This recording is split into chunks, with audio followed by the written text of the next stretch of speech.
प्रहार संघटनेचे पदाधिकारी असलेले स्वर्गीय ऋषभ गावंडे व स्वर्गीय सोपान कोरडे यांचा काही दिवसाआधी नागपूर मार्गावर भीषण अपघातात अंत झाला होता।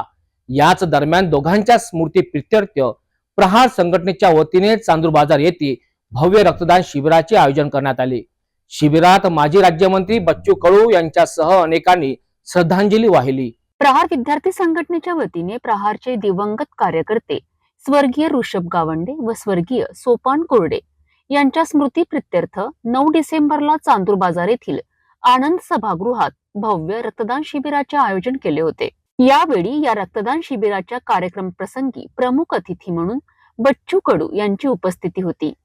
यावेळी 316 कार्यकर्त्यांनी या शिबिरात रक्तदान करून प्रहारच्या दिवंगत सेवकांना श्रद्धांजली अर्पण केली। प्रहार हा कोण्या नेत्यांचा पक्ष नाही, तर तो कार्यकर्त्यांचा पक्ष आहे। प्रहारचा कार्यकर्ता जोपर्यंत सेवेचा झेंडा घेऊन गोरगरीब, वंचित, दिव्यांग, कामगार आणि शेतकरी बांधवांसाठी काम करेल, तोपर्यंत बच्चू कडू कार्यकर्त्यांच्या खांद्याला खांदा लावून तेवढ्याच ताकदीने काम करेल।